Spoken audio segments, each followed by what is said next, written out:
Ciclos biogeoquímicos. Água vem, água vai. Olha só, a água chega por precipitação e vai embora por evaporação e transpiração, especialmente de animais e plantas. O ciclo da água é um ciclo que vem nos preocupando também, porque infelizmente nós temos modificado um pouco, fazendo chover mais aqui ou ali e menos acolá. O processo de falta de chuva ocasiona o que a gente chama de laterização, entre outros eventos. Você vê que é uma ressecação preocupante do solo, porque não é simplesmente uma desidratação do solo. O processo de laterização ele ocorre com uma espécie de ascensão de metais pesados para a superfície do solo, tornando esse solo muito difícil depois de ser recuperado.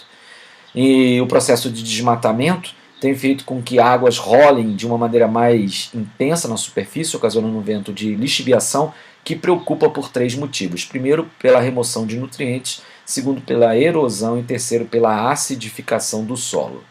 Percolação é um evento do ciclo da água que também vem sendo perturbado, que trata-se da infiltração da água no solo, e isso tem sido prejudicado pela impermeabilização ocasionada pelos processos de urbanização e asfaltamento. Ciclo do carbono, pessoal, um ciclo muito importante, ligado com o aquecimento global, particularmente pela queima excessiva de combustíveis fósseis, como vocês estão vendo. Além disso, a respiração celular e a decomposição também emitem gás carbônico para a atmosfera, que só é retirado pela atividade fotossintética das plantas. E o ciclo do oxigênio, o oxigênio que é o segundo gás mais abundante da atmosfera, perdendo só para o nitrogênio, constitui no final das contas um ciclo contrário ao do carbono. Aí é só a planta que joga o oxigênio para a atmosfera, que é retirado pela combustão, pela respiração e pela decomposição.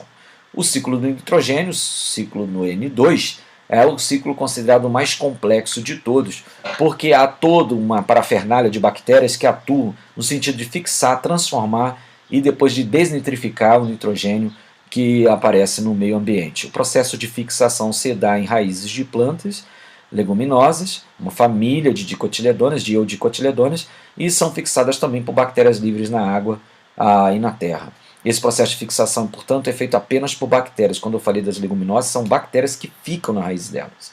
Esse processo de transformação resulta em amônia, que deve então depois ser transformada em nitrata por um processo chamado de nitrificação, já já a gente vê melhor, e o excesso de nitrato vai para a desnitrificação e também vai para a assimilação primeiro de vegetais e depois de animais que comem já o nitrogênio numa forma orgânica.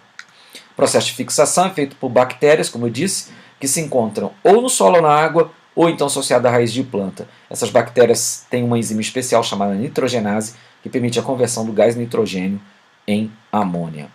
As leguminosas são a família, formam a família, que estão cheias de bactérias, está vendo? Nessas bolinhas, são nódulos de fixação que ocorrem nas leguminosas, particularmente uma bactéria do gênero Rhizobium, que são fixadores de nitrogênio. Por isso as leguminosas são muito usadas em rotação de culturas, porque enriquecem o solo com nitrogênio.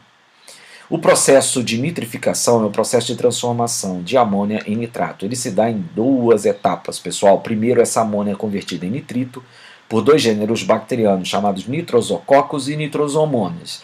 Depois o nitrito é transformado em nitrato por um grupo bacteriano do gênero Nitrobacter. E essa conjunção de ações é que chama-se nitrificação. Portanto, nitrificação é pegar desde a amônia e chegar até nitrato. Primeiro ocorre a nitrosação, que é a formação do nitrito, e